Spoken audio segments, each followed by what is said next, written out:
Well, howdy there, Internet people. It's Belle again, and welcome to The Roads with Belle.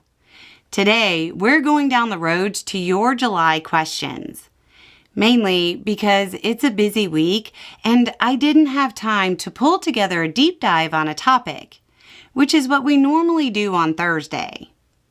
So, we're going to start with some questions, and they're from all over the place. Email, Patreon, comments, everywhere. But before we get started, just a reminder, we will never send you off platform to Telegram or WhatsApp to chat with us. Any account in the comments that looks like us asking you to do that is a scam. Our first question. I was passing a rural fire department as I do on the way to the post office next door, when a question popped in my head about President Donald J. Trump's budget cuts. This rural FD has some very nice equipment for a town of 11,000, where the tallest structures are the old growth trees. You have probably guessed the question, but here it is anyway.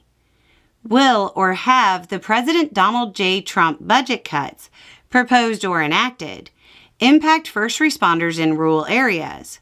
Or does all that money come from the state? So, this is actually more complex than it seems at first. I haven't seen any direct pushes to cut back specifically on federal grants to fire departments. But some of the overall grants help the states, which then filters down to the fire departments. And the big one? I think most money going to fire departments comes through something pretty simply named the Assistance to Firefighters Grants Program. That program is run by FEMA, and Trump keeps saying he'll wind FEMA down. I don't think there will be intentional cuts to fire department grants, but Trump might cut FEMA as a whole and not reorganize the funding. I have a question. I'm a voting independent and have always wondered why we have a party system of electing officials. My wife and I take the time each election that we are voting to research each candidate to guesstimate how they vote and determine if we support their vision of the future. Have we as Americans become so lazy that we are just cogs in a wheel and vote whoever in because they are the party we are assigned? It would seem harder to choose sides if there were no named sides to choose. Yeah, I know that would not stop the Team Edward versus Team Jacob, but maybe it would help. Just a question for thought. So, political parties may now and then have their purpose. However, they are likely in the course of time and things to become potent engines by which cunning, ambitious, and unprincipled men will be enabled to subvert the power of the people and to usurp for themselves the reins of government, destroying afterwards the very engines which have lifted them to unjust dominion. Everything after the word however was a quote from George Washington's farewell address.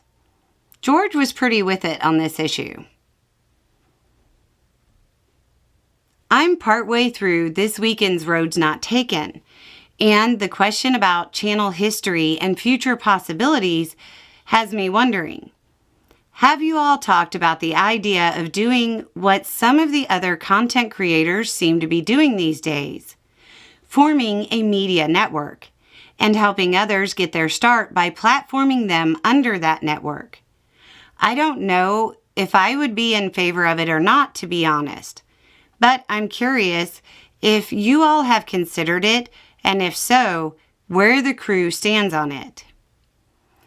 We're doing that slowly, but we want to make sure that the general standards, tone, and mission stay consistent. So it wouldn't be exactly like the other ones that have been popping up. It would be more streamlined. Like, we're looking for somebody to handle international news roundups. A related question has to do with NPR losing funding and trying to fill in some of what might be lost. And we're working on it.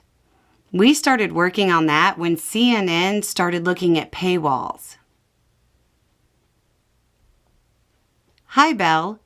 When the Chinese or Canadians trim their bond holdings, what does that mean? Do they sell them to someone else like Russia? Or do they get their money back from us? Or do they just not renew expired bonds? It typically means they just get sold on the bond market. There's 1,000 reasons for a country to reduce its investment in U.S. debt.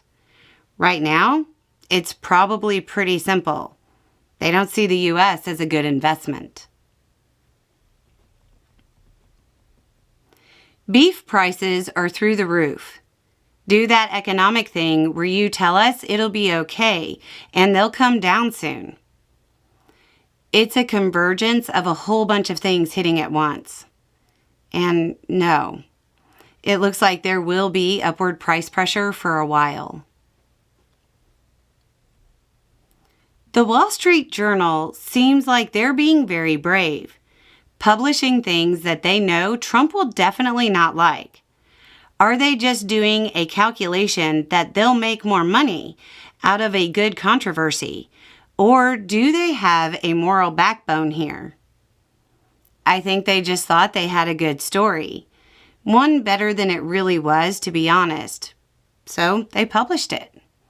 But yeah, controversy and sales had to do with the decision, I'm sure. With the falling apart of mainstream media and rise of independent news on the internet, and in the context of the defunding of PBS/NPR, it seems like the administration will eventually move to try to control internet platforms to squash the independent news. The main social media platform owners look like they have submitted to Trump already. What would the administration try to do to control independent journalists on the internet, and how effective would it be? Are there feasible workarounds to protect a free internet? They would probably push platforms to declare things as misinformation. There are workarounds, even if it's just setting up a WordPress site. There are always options to keep the flow of information going, and we'll use them. What do you think about the idea that Vance is actually working with Murdoch to replace Trump and that the tech bros are backing him? I mean, Vance is odd. To me, he's always come across as very opportunistic. So I wouldn't discount this, but I haven't seen any evidence of that. Is that Wells Fargo note as bad as it looks? Are we going into recession? Okay, so a note from some economist at Wells Fargo basically drew attention to a lot of economic numbers that weren't great to begin with, being revised down. And it calls into question the Wall Street idea that the tariffs aren't hurting us yet. The most interesting to me was the bit about discretionary spending on services slowing. That's not a good sign for the overall economy. As far as recession, we still look more like we're headed towards stagflation right now, but we'll have a much clearer picture with the next set of numbers coming out. I read something that said boomers are downsizing their houses and that it will create higher costs for entry-level homes. I plan on buying my first home soon. And am I just not understanding supply and demand?